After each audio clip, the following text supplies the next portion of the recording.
Thanks for joining me again. We've got another edition of basically our recaps of some hunts.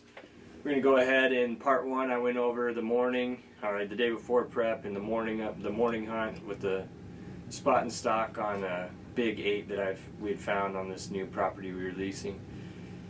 Really excited. Had gone home to warm up over lunch.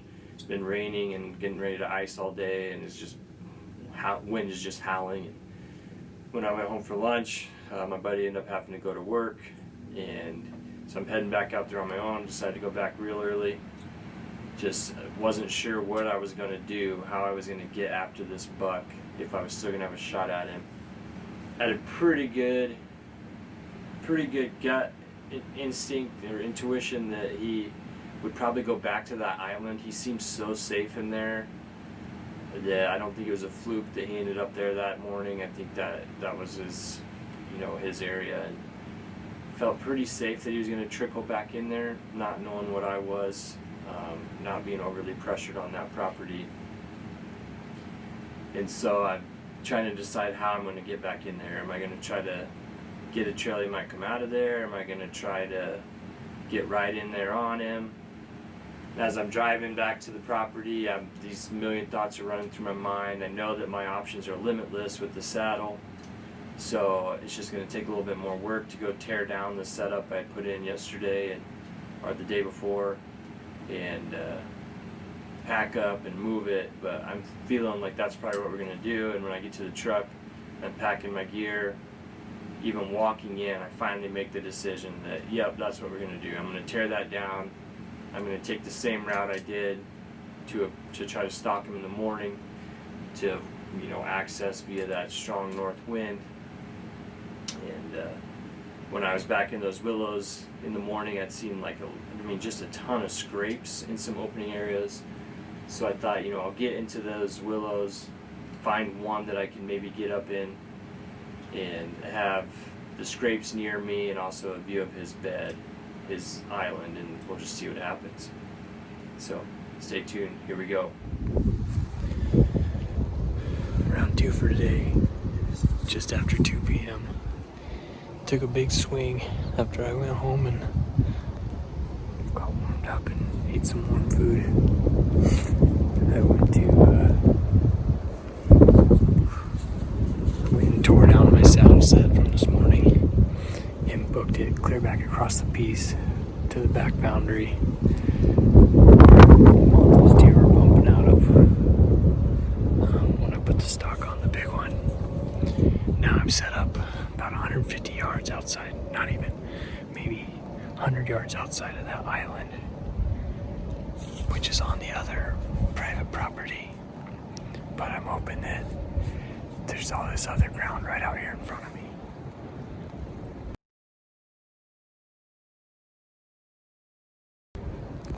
And behind me here,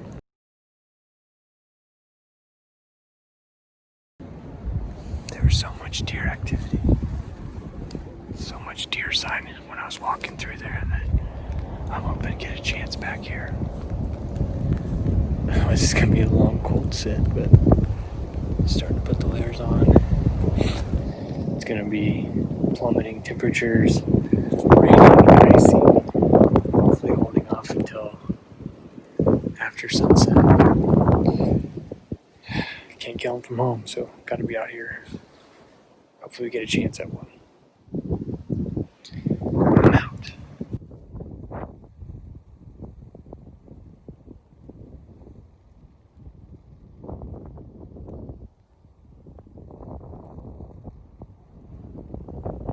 Alright, so I get the gear down, I get back in there, and I get set up. And as I'm climbing, as I'm looking for trees, like I said, it's just a lot of really overgrown willows, basically.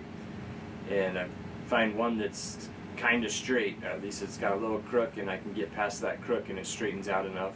Seems vertical enough that I'll be comfortable in a saddle.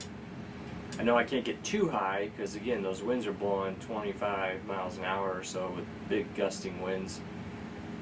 It's raining off and on, and it's freezing rain at times, and so I get up in there, and I get up in the tree, and as I'm going up, I see some does walking around, and they haven't seen me going up in the tree, but I see them out walking around kind of in the tall grass, and they're making their way back to that island. So I'm immediately excited, knowing that they're going back to the island. I bet he's still in there, even though I can't see him yet. I bet he's in there. I'm set up right on the boundary, and the island is off the boundary, so I know that I can't shoot over there, right? I get up in the tree, get set up. It's maybe 6-inch diameter at the most, probably less than that even, but thankfully, you know, my gear is adaptable to something like that. You know, I get everything set up. I enjoy some, you know, I stopped by the coffee shop and filled up my Mountain Ops thermos with the nice latte, double shot. I'm ready to be warm and have some energy, so enjoy that there. Thank you, Red Door, here in West Point. We love that stuff. And it's earlier in the afternoon. I think sunset's going to be about 5:30 if I remember right. And it's maybe 3:30. Just kind of hanging out, blowing all over the place, and watching that island. Yeah, I look over there, and those does are going in again, and I decide, well, I'm just going to do a little bit of racking, right, see what happens. Let me back up. So my whole purpose of sitting there was, this buck seemed like he's a bit of an intimidator, a bit of a bully. So my thought was, I'm going to get in there.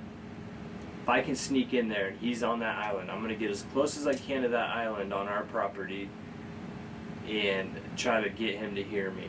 Present myself as a buck, challenging him. And I bet I can piss him off, and I bet I can get him to come out if I can get him to hear me with those howling winds. So as I'm watching those does kind of mill around in that tall grass of his island, I see what looks like a bigger deer through some of the patches, and I decide I'm going to go ahead and rack. And so I start hitting the shed antlers, hitting them pretty hard, like pretty good, because I want them to be able to be heard.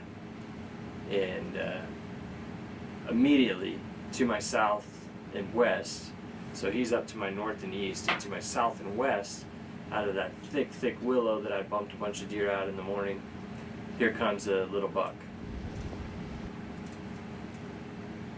I just need to wait for this buck. I don't know if another buck's going to come following him or not, but I need to wait for him and not get busted, right? So he works his way down right in front of me, just to my south, and he's actually hitting those scrapes I was telling you about along these reeds. He eventually crosses over basically onto the other property, and he continues to circle me, and he's making his way almost toward that island.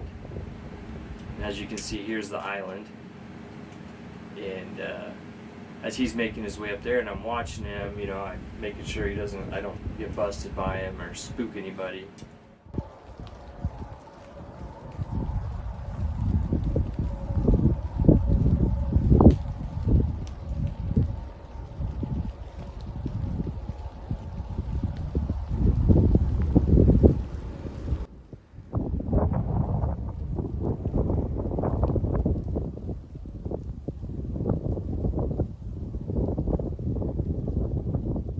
He just keeps walking along, and as my eyes are following him, eventually my eyes kind of glance up, and there he is.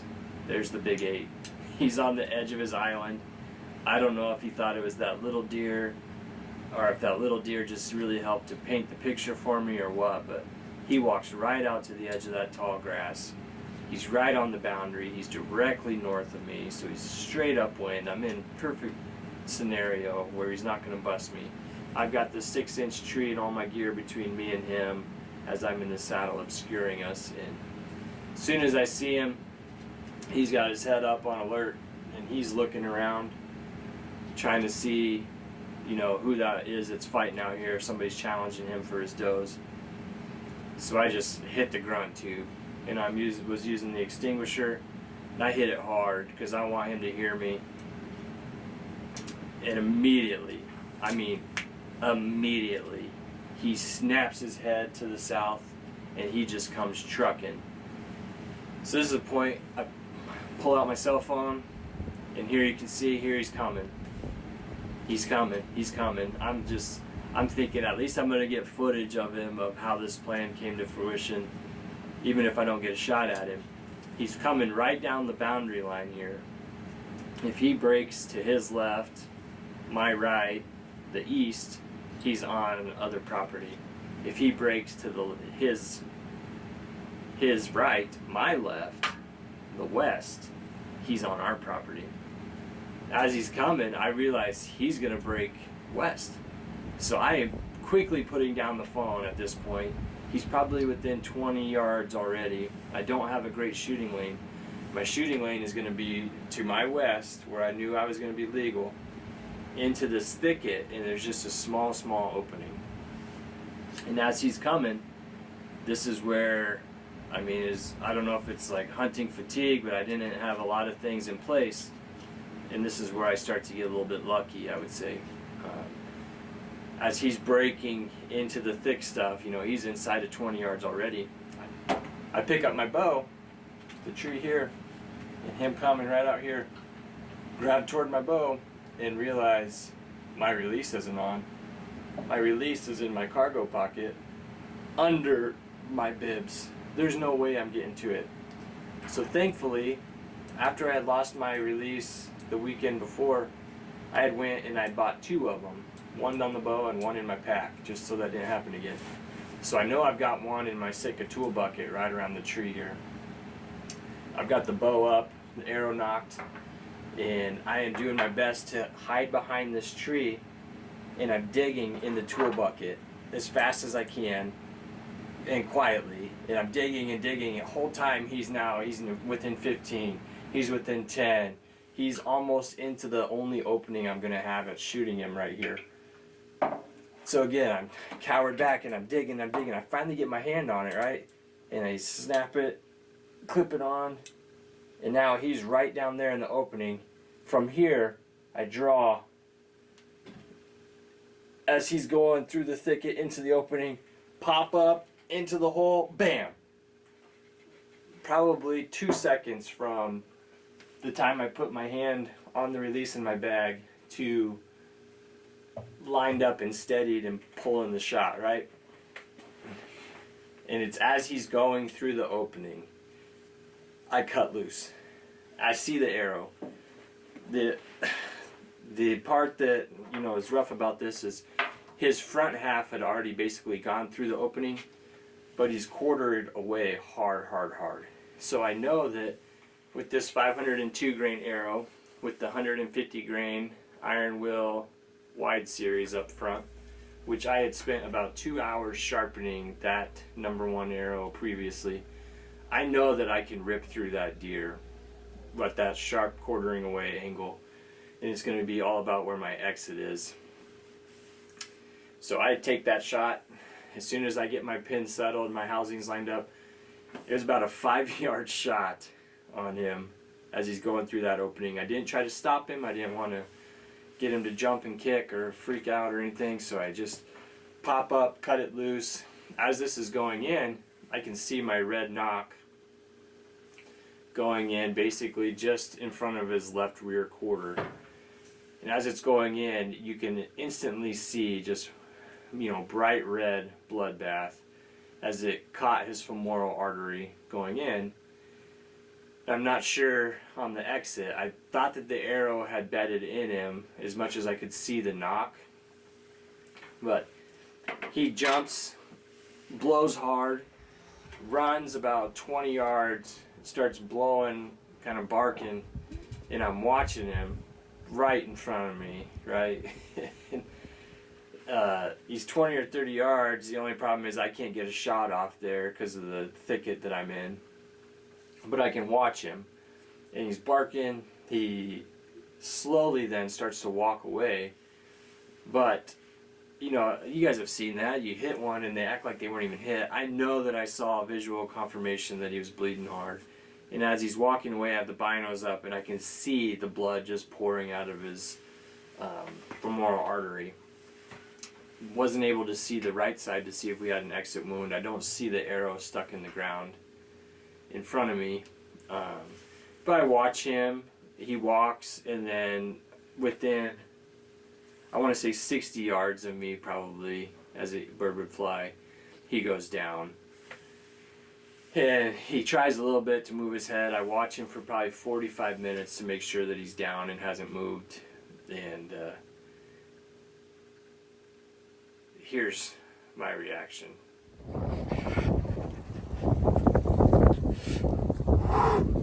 It just happened. Of course I don't have the freaking cameras, but it's like rain, sleet, and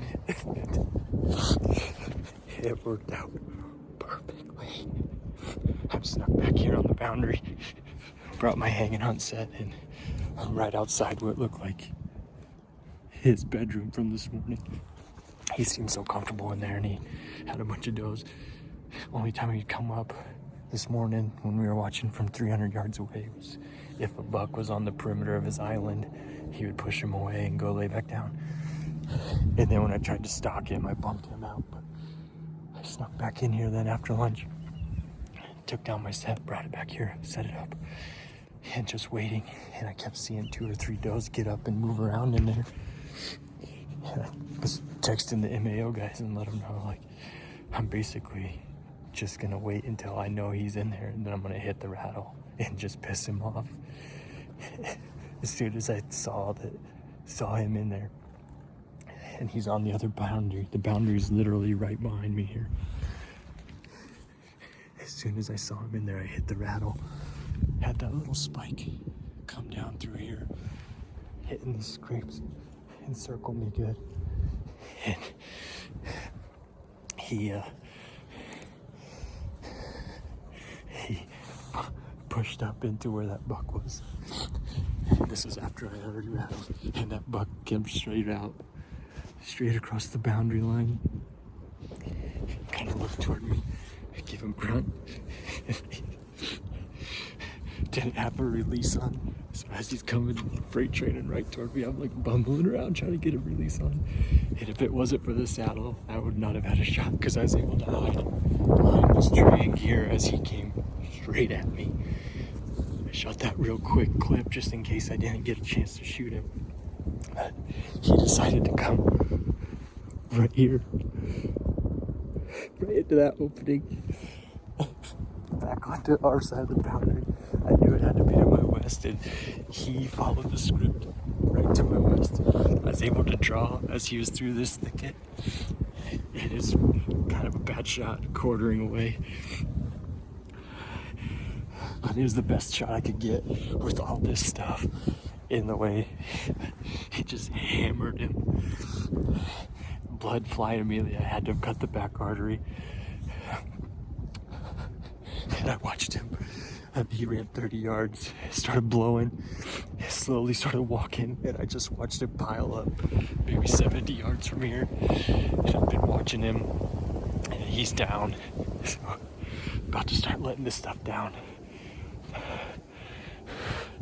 And head back to the truck and get some reinforcements, because I am way in here. Get him out of here. He's a tank. Okay, I'm gonna call my wife back.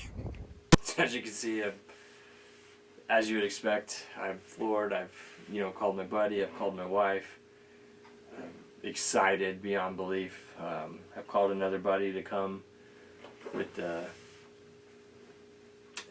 side by side to help me get him out of there, as it's getting ready to really start pouring rain. And as I was watching him laying there, I was having a really hard time deciding between, should I try to sneak over there and put another arrow in him and risk bumping him out of his deathbed, or should I just watch him and make sure that he expires right there. And I ended up deciding just to watch him, because I don't want to bump him into that thick stuff, and it's raining, so I don't know how much of a blood trail I'm going to have, period.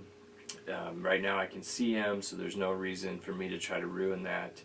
And thankfully I was able just to watch him expire right there. But eventually I decided to get down, and here's a good learning point. I waited for quite a while because I was shaking pretty bad and my mind was pretty lit up, so I decided I need to wait. You need to wait until you're in control, in control of your body, your function, in control of your faculties so that you're not going to forget stuff or screw up or fall out of the tree or anything like that. So I wait for a while and I'm good. I get down, I get some layers off, and then we go looking for him. Okay, I watched him for a good half hour. He didn't move. Thank God I could see where he went down. So with this sleet rain, it's almost washed away the blood already. With all the rain this morning and the rain this afternoon. So I'm not even really getting a blood trail here, but I know where he's down. I'm gonna sneak up there. Put another arrow in him if I need to. But I'm pretty positive he's dead.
He is dead. He's baby.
As you can see, I'm obviously beyond thrilled to find him, put my hands on him. Only the second buck I've ever killed, so the biggest buck I've killed. And for this area, he looks like a very mature, older deer. I did send his molars off now, so we'll get him aged, just for kicks and giggles. But he looks like an older deer. To me, it's just the hunt. It's the fact that we identified that buck in the morning, and I was able to put a play on him specifically. I was able to use his weakness of being a bully against him and harvest him. You know, it was just a great experience. Of course, I didn't have my main camera with me. I don't have great footage of the kill. That's just the way it is. You know, it's semi-frustrating as a self-filmer. But I do say all the time that the kill is more important to me right now than the video. I'm glad to be able to sit down like this and go back over it with y'all. I unfortunately don't have the head with me. It's at the taxidermy, and I didn't want to wait a year to a year and a half to have the head with me in order to do this video recap. I wanted to be able to keep it going in sequence for our season. Had a buddy come out. You know, he brought the side-by-side. We got this deer loaded up. and it was really freezing rain after dark as we were driving back on the side-by-side. And get him into the truck. I did stop by home so my wife could see him, and then took him out to another buddy's farm, and we got him hung up. And I know you'll see this picture and you'll wonder why we hung him by his head. You know, it can stretch the cape, so be careful about that. But you know, I like to try to get all the blood out and not have it dwell in the carcass. And sometimes if you hang them from their legs, blood can kind of pool down in the neck or the higher end of the carcass. So hang them by their head and let all the blood get out there. And wasn't too worried about stretching the cape, because as we drug him out of the trees, he had his front quarters tied up into his rack, which isn't going to let him stretch his cape very much. So we just left him like that overnight, basically, and did a little celebrating at my buddy's house, and then headed home, see my wife, and go back out the next day and do our butchering. You know, I'd like to leave them hanging longer, but honestly, the amount of time that I leave a deer hanging is based on the weather around here, if it's going to be cold enough, and when I'm going to have time to do some butchering.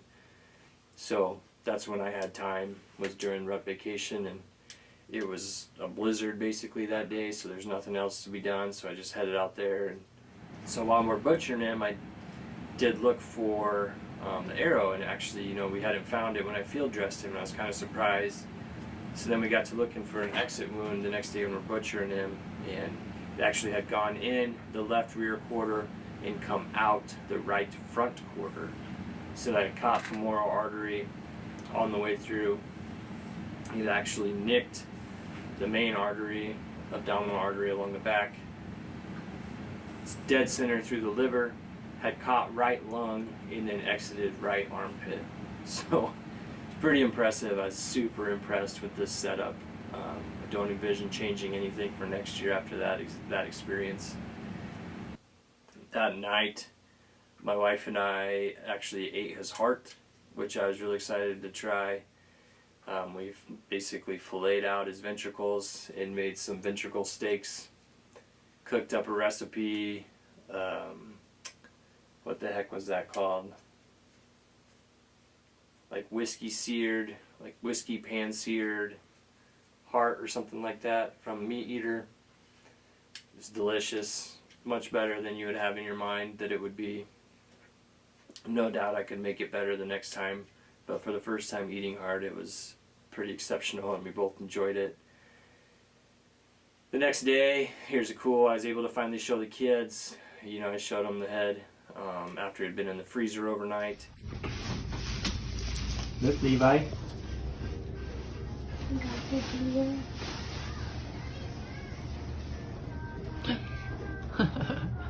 What do you think?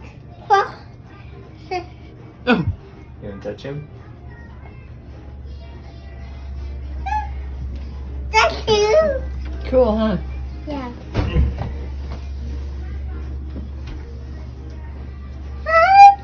Hi.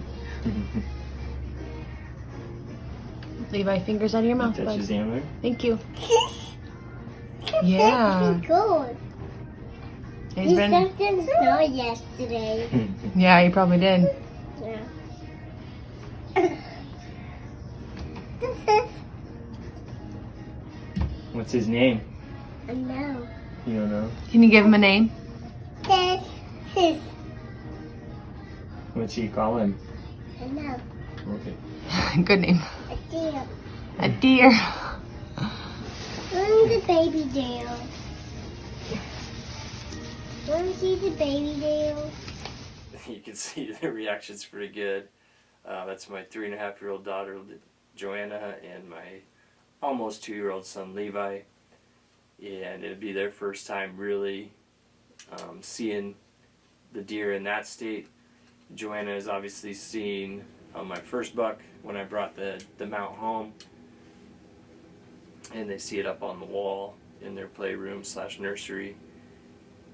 And Joanna's been out deer hunting, etc. So just really cool. You know, we got him off to the taxidermy that day, and kind of the end of that chapter on that buck.